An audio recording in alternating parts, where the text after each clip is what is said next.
जंतर मंतर के प्रोटेस्ट में जिस शख्स ने एक महीने तक छात्रों का पेट भरा, एक महीने तक अपना सब कुछ छोड़कर, अपना घर बार छोड़कर, आरामदायक जिंदगी छोड़कर उन स्टूडेंट्स को पानी पिलाया जो बेचारे वहां पर गर्मी से, प्यास से और भूख से तड़प रहे थे, उसी जुनैद को अब यूपी पुलिस इतनी बुरी तरीके से परेशान कर रही है कि आपके भी सुनकर होश उड़ जाएंगे। उसी जुनैद के परिवार वालों को यूपी पुलिस देर रात घर से उठा कर ले गई और फिर उसके बाद सुबह को दोबारा उसके घर वालों को गिरफ्तार कर लिया गया। मोहम्मद जुनैद के घर वालों की पासबुक तक जब्त कर ली गई, आधार कार्ड तक जब्त कर लिए गए और मोहम्मद जुनैद से जब पूछा गया कि ये कार्रवाई क्यों हो रही है तो मोहम्मद जुनैद ने खुले शब्दों में कहा कि सिर्फ गलती उनकी इतनी है कि वो भूखे छात्रों को, भूखे प्रदर्शनकारियों को खाना खिला रहे थे। लेकिन वहीं दूसरी तरफ एक गुंडा, मैं इसे गुंडा ही कहूंगा, जी हाँ, ये प्रोटेस्टर्स को, यानी कि जो छात्र हैं, जो स्टूडेंट्स हैं, जो बच्चे हैं, उन्हें धमकाता नजर आया, उनसे खुलेआम गुंडागर्दी करता नजर आया, उनकी वीडियो बनाता नजर आया, फिर उस वीडियो को अपने सोशल मीडिया अकाउंट पर भी डाला। कहाँ से आए हो? रहने वाले कहाँ के? तू कहाँ का है भाई?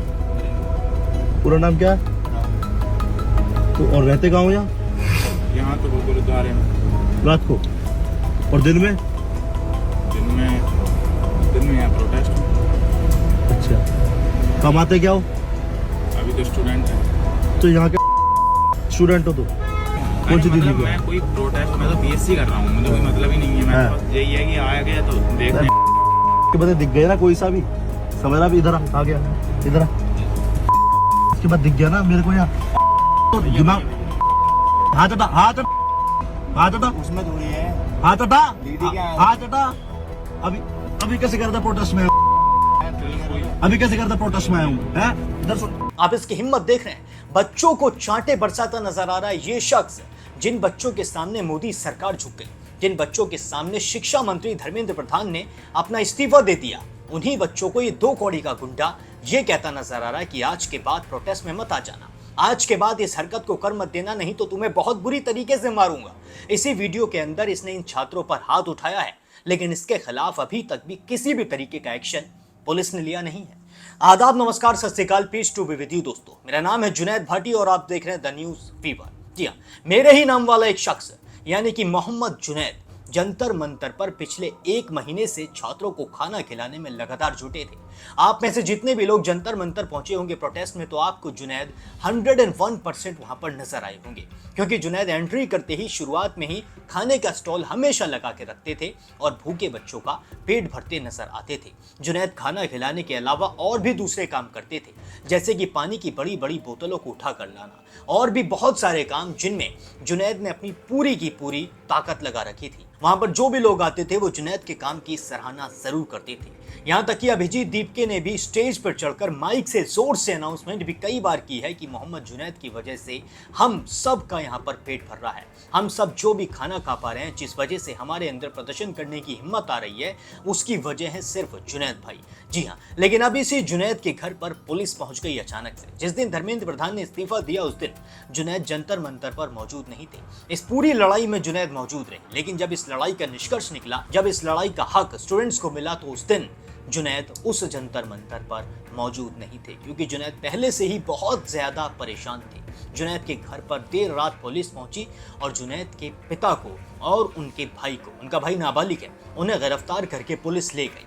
जिसके बाद देर रात के 3 बजे, जी हाँ, रात के 3 बजे उनके पिता को और भाई को छोड़ दिया गया। लेकिन अगले दिन फिर दोबारा से पुलिस जुनैद के घर पर आती है और जुनैद के पिता को दोबारा से गिरफ्तार कर लिया जाता है। बात यहीं पर खत्म नहीं होती है। इसके बाद जुनैद के जो बहन है, उनकी ससुराल में भी पुलिस पहुंचती है। जी हाँ, मेरठ में जुनैद की बहन की ससुराल है, वहां पर भी पुलिस पहुंची और वहां जाकर भी जुनैद की बहन के ससुराल वालों को गिरफ्तार पुलिस ने कर लिया।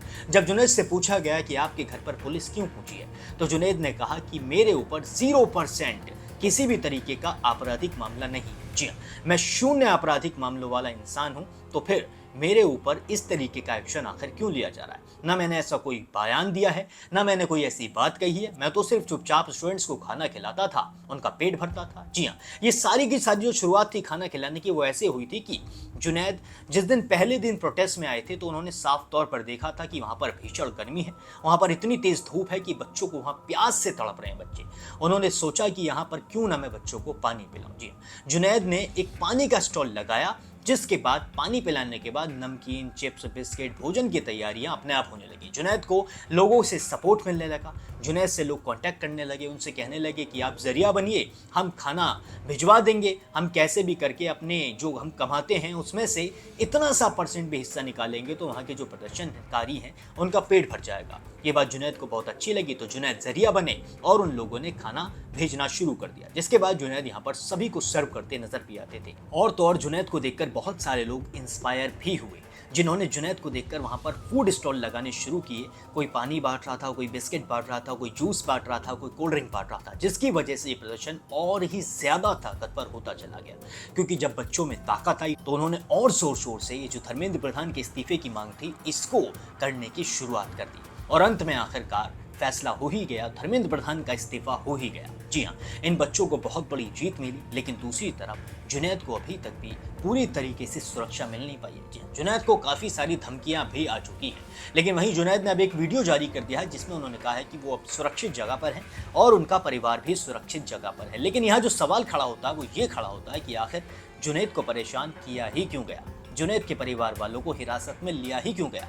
बल्कि जुनैद की तो सराहना करनी चाहिए थी, जुनैद को तो स्टेज पर चढ़ाकर इनाम देना चाहिए था। इनाम की जगह उनके घर वालों को गिरफ्तार कर लिया गया, ये कहाँ का न्याय है। तो वहीं दूसरी तरफ एक शख्स है जिसका नाम बताया जा रहा है सत्यम पंडित, उसने एक वीडियो बनाया, वो 2 छात्रों को पकड़कर उन पर छांटे बरसाता नजर आया, उनसे कहता नजर आया कि तुम यहाँ क्यों आए हो, जिसके जवाब में उन्होंने कहा कि हम तो यहाँ पर सिर्फ अपने हक की लड़ाई लड़ने के लिए आए हैं। लेकिन इन्हें बुरी बुरी गालियां दी इस शख्स ने। जी हाँ, बच्चों को ये गालियां देता नजर आया, माँ बहन की गालियां। जी हाँ, इसने इतनी बुरी तरीके से इन्हें गालियां दी जिसके बाद डर के बच्चे कहने लगे कि हम अपनी दीदी के घर आए। लेकिन उसके बाद भी ये माना नहीं, बल्कि इनके ऊपर इसने चांटे बरसाए और फिर उसके बाद इस वीडियो को बनाकर सोशल मीडिया पर वायरल भी किया, सोशल मीडिया पर अपलोड भी किया गया। आप देख रहे हैं कितने हौसले बुलंद हो चुके हैं, जिन बच्चों के सामने खुद सरकार झुक गई, जिन बच्चों की वजह से पीएम नरेंद्र मोदी तक को रील बनानी पड़ी, उन्हें मित्रों की जगह फ्रेंड्स कहना पड़ा, उन्हीं बच्चों को ये गुंडा इस तरीके से मारता पीटता गालियां बकता नजर आ रहा है। जिसके बाद सीजेपी ने भी इसका कड़ा विरोध किया। सीजेपी ने भी एक पोस्ट किया जिसमें उन्होंने ये वीडियो डाला और बताया कि इस तरीके से प्रोटेस्टर्स को परेशान किया जा रहा है, इस तरीके से स्टूडेंट्स को परेशान किया जा रहा है, इस पर सख्त से सख्त एक्शन जरूर लिया जाए। इसके बाद इसने एक और वीडियो जारी किया जिसमें ये कहता नजर आ रहा है कि वहाँ पर उल्टे सीधे नारे लगाए जा रहे थे, वहाँ पर जय श्री राम के उल्टे नारे लगाए जा रहे थे, इसलिए मैंने इनको कुछ ऐसा कहा, इसलिए मैंने इनके साथ मारपिटाई की। लेकिन यहाँ मैं कहना चाहता हूँ कि अगर इसमें इतना ही दम था तो ये जंतर मंतर जाता, उस भीड़ में जाकर ये कहता कि भाई ऐसा मत करो। पहली बात तो वहाँ ऐसा कुछ हुआ नहीं था, लेकिन अगर इसने देखा था, इसने अपनी किसी आंख से देख लिया हो वहाँ पर कि ऐसा हुआ है, तो फिर ये वहाँ जाके उन लोगों से मारपीट करता, उन लोगों के सामने आवाज़ उठाता जिन लोगों ने किया था। इन मासूम बच्चों को मारने की और गाली देने की आखिर इसको ज़रूरत क्या थी, यही सबसे बड़ा सवाल इस वक्त खड़ा होता नजर आ रहा है। और इस पर एक्शन कब होगा ये भी सबसे बड़ा सवाल है। जी नहीं तो इन जैसे लोगों के हौसले इस तरीके से ही बुलंद होते हुए नजर आएंगे। असल में दिक्कत ये थी कि इसने देख लिया था कि इस प्रोटेस्ट में हिंदू, मुस्लिम, सिख, ईसाई सभी एक थे। यहाँ पर जरा सी भी विवाद की इतनी सी भी % की उम्मीद नहीं थी, लेकिन इसने ये विवाद करना शुरू किया, इसने इस तरीके की बातें करनी शुरू की। इसे लगा कि वहाँ पर प्रोटेस्ट का मामला इस वीडियो के बाद बिगड़ जाएगा, लेकिन कुछ भी इन लोगों ने कर लिया, सारी ताकत लगा ली, कुछ नहीं बिगड़ा। सब लोग एक रहे, सब लोग सेफ रहे। जी अब धर्मेंद्र प्रधान का इस्तीफा हो चुका है। अब सरकार किस तरीके से चलती है, जो नए एजुकेशन मिनिस्टर बनाए गए हैं प्रहलाद जोशी, वो किस तरीके से काम करते हैं ये देखना बाकी हो। अगर वो बढ़िया काम करेंगे तो फिर उनके काम की सराहना हम ही लोग करते हुए नजर भी आएंगे। लेकिन आप इन लोगों पर क्या कहना चाहते हैं, मोहम्मद जुनैद पर और इस गुंडे सत्यम पंडित पर, कमेंट सेक्शन में ज़रूर बताएं। बाकी और भी सारे अपडेट्स के लिए द न्यूज़ फीवर को सब्सक्राइब भी ज़रूर कर लें।